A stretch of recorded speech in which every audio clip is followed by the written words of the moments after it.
નમસ્કાર. વિજય સૌથી પહેલાં તો કોબડી આશ્રમના બાપુના ચરણોમાં નમસ્કાર. મોટા ભાગના ગ્રામવાસીઓ એમને જાણતા જ હશે. ન જાણતા હોય તો એક વખત એમના આશ્રમે ગૌશાળાએ જજો.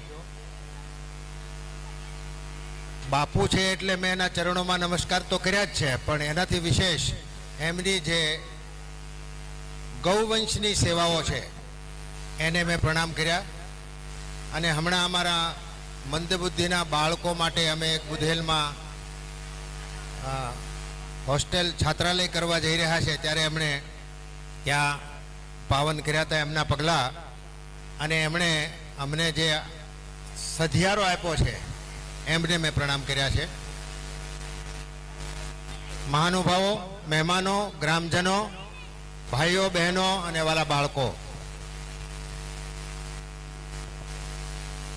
મારે એક તો હું શિક્ષણનો માણસ નથી એટલે બહુ મને બોલતા નથી આવડતું, પણ મારે એક બે વાત તમને કરવી છે નાનકડી એવી.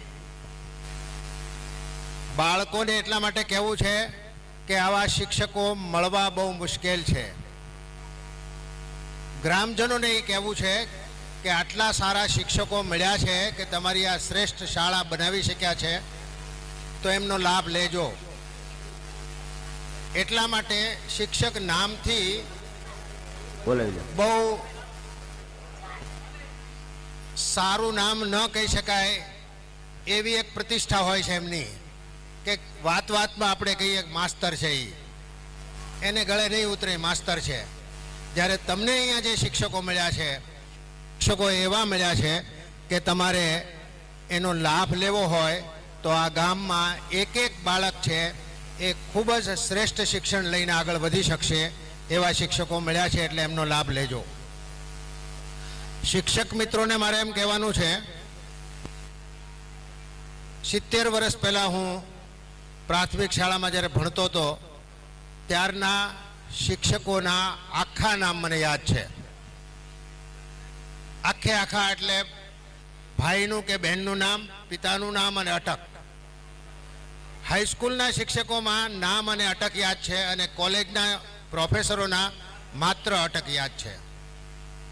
એટલે શિક્ષકો, તમે જ્યારે પ્રાથમિક શાળામાં તમને આ સેવા કરવાનો લાભ મળ્યો છે ત્યારે આ શિક્ષકો, આ બધા જ વિદ્યાર્થીઓના હૃદયમાં તમારું આખું નામ જીવનભર છપાયેલું રહેશે. અને એ જીવનભર છપાયેલું રહેશે એ જ તમારું વળતર છે. પૈસા એ કંઈ બહુ મહત્વનું નથી, એને જરૂરી છે જીવન માટે, પણ એટલું. મારી બાજુમાં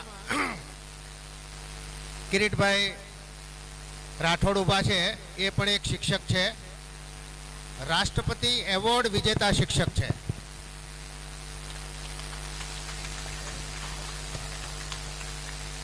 રાજ્યનું એણે પ્રથમ તો પ્રાપ્ત કર્યું એવોર્ડ, પણ પછી રાષ્ટ્રપતિમાં પણ, એટલે કે નેશનલ કક્ષાએ, રાષ્ટ્ર કક્ષાએ પણ એ શ્રેષ્ઠ શિક્ષકનું પ્રદાન કરેલું છે.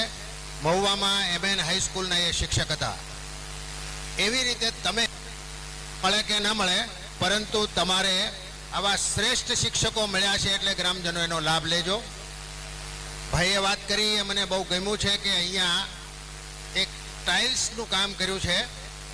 એ એવી 10 શાળાઓને એ એસએમસી એના ફિટિંગની જવાબદારી લે એ શરતે એ 10 શાળાઓને આપણે એ ટાઇલ્સ ફિટ કરી આપશું.